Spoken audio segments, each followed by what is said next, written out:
ભાવનગર જિલ્લાના ઘોઘા તાલુકામાં હાથપ ગામ પાસે આવેલું પડઘલિયા મહાદેવ મંદિર ભક્તો માટે અત્યંત આસ્થા અને ઐતિહાસિક મહત્વ ધરાવતું સ્થાન છે।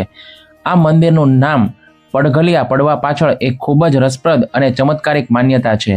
કહેવાય છે કે આ શિવલિંગ દર 12 વર્ષે સાપની કાચળીની જેમ પોતાના ઉપરનું એક પડ ઉતારે છે। આ કુદરતી પ્રક્રિયાને કારણે તેને પડઘલિયા મહાદેવ તરીકે ઓળખવામાં આવે છે। લોકવાયકા મુજબ મહાભારત કાળ દરમિયાન જ્યારે પાંડવો વનવાસમાં હતા ત્યારે તેમણે આ સ્થળે શિવલિંગની સ્થાપના કરી પૂજા કરી હતી। નિષ્કલંક મહાદેવ જતા પહેલા પાંડવોએ અહીં પૂજા કરી હોવાનું મનાય છે। આ વિસ્તાર પ્રાચીન સમયમાં હિડિંબા વન તરીકે જાણીતો હતો। એવું માનવામાં આવે છે કે ભીમે હિડિંબા સાથે અહીં જ લગ્ન કર્યા હતા અને આજે પણ મંદિરથી લગભગ 10 કિલોમીટર દૂર મીઠી વીરડી પાસે ભીમનો ઢોળિયો જોવા મળે છે।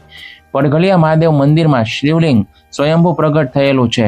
તેની ઊંચાઈ જમીનની બહાર આશરે 3.5 ફૂટ છે, પરંતુ જમીનની અંદર તે 20 ફૂટથી પણ વધારે ઊંડું હોવાનું મનાય છે। ભૂતકાળમાં એક શિવ ભક્તએ આ શિવલિંગનો છેડો શોધવા માટે 20 ફૂટ જેટલું ઊંડું ખોદાણ કર્યું હતું, પરંતુ તેનો અંત ન મળતા શિવલિંગ જ્યાં હતું ત્યાં જ નવું મંદિર બનાવવામાં આવ્યું। બાલકદાસ બાપુ પડઘલિયા મહાદેવ મંદિરના લાંબા સમય સુધી મહંત રહ્યા હતા। તેમણે આ પૌરાણિક અને મહાભારતકાલીન મંદિરના જીર્ણોદ્ધાર અને વિકાસમાં મહત્વનો ફાળો આપ્યો હતો। તેમની નિશ્રામાં મંદિરની ધાર્મિક પ્રવૃત્તિઓ અને સામાજિક કાર્યો વેગવંતા બન્યા હતા। આ મંદિર સોમનાથ મહાદેવની આબેહૂબ પ્રતીતિ કરાવે છે। શ્રાવણ માસમાં અહીં ભક્તોની ભારે ભીડ રહે છે।